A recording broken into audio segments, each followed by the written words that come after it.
আল্লাহ যদি যুদ্ধ ঘোষণা করে কোথাও গিয়ে বাঁচতে পারবেন? এমন কোন পাহাড় আছে আপনাকে লুকিয়ে রাখতে পারবে? এমন কোন মহাসমুদ্র আছে যে মহাসমুদ্রের তলদেশের মধ্যে আপনি লুকিয়ে থাকতে পারবেন? এমন কোন রাজা বাদশা আছে যার ক্ষমতার মধ্যে আপনি শিরিফ করলো শিকার যত গৌসে জামানা নাই রে তুলনায় আমার দয়াল নবী বলেন, ওগো আমার উম্মত, ওগো আমার সাহাবা, আল্লাহ পাক রব্বুল আলামিন ঘোষণা দিতে লাগলেন, মান আদালি ওয়ালিয়ান, আমার উম্মতের মধ্যে যদি কোনো উম্মত, আমার আল্লাহর কতগুলো বন্ধু আছে, কতগুলো কি আছে? বন্ধু আছে। তাদেরকে বলা হয় আরবিতে ওলি, আমরা যাদেরকে ওলি হিসেবে চিনি, ঠিক না বেঠিক?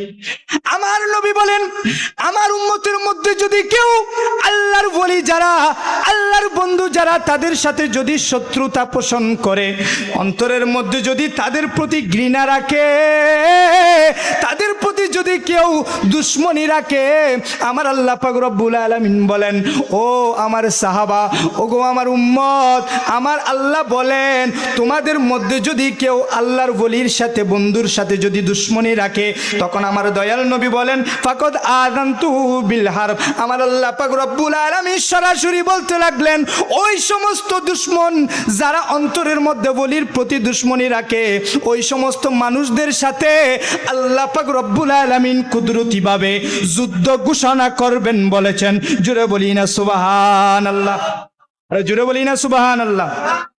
আল্লাহ নিজে বলতে লাগলেন, আমার বন্ধুর সাথে, আমার ওলির সাথে যদি কেউ দুশ্মনী রাখে, যদি কেউ শত্রুতা পোষণ করে, তাহলে আমি আল্লাহ তার বিরুদ্ধে যুদ্ধ ঘোষণা করলাম। এখন বলেন বাবারা, বলেন ভাইয়েরা, আল্লাহ যদি যুদ্ধ ঘোষণা করে কোথাও গিয়ে বাঁচতে পারবেন? এমন কোন পাহাড় আছে আপনাকে লুকিয়ে রাখতে পারবে? এমন কোন মহাসমুদ্র আছে যে মহাসমুদ্রের তলদেশের মধ্যে আপনি লুকিয়ে থাকতে পারবেন?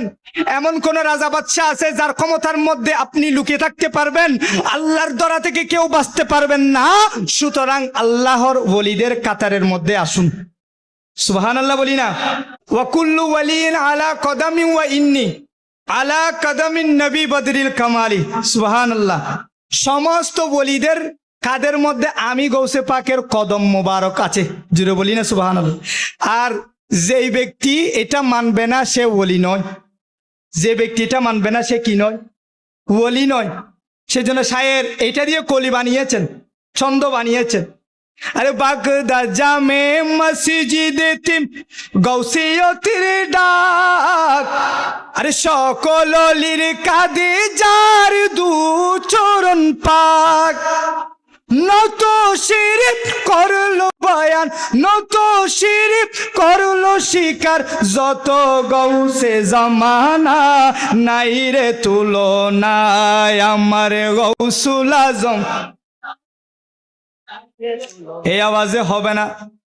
বড় পীর আব্দুল কাদের জিলানীকে যদি মন থেকে ভালোবাসেন, যদি বড় পীর আব্দুল কাদের জিলানীর মোহাব্বত অন্তরের মধ্যে থাকে, তাহলে বড় পীর আব্দুল কাদের জিলানীকে স্মরণ করে অন্তরের মধ্যে নিয়ে বলতে হবে, আমারে গৌসুল আজম জিলানী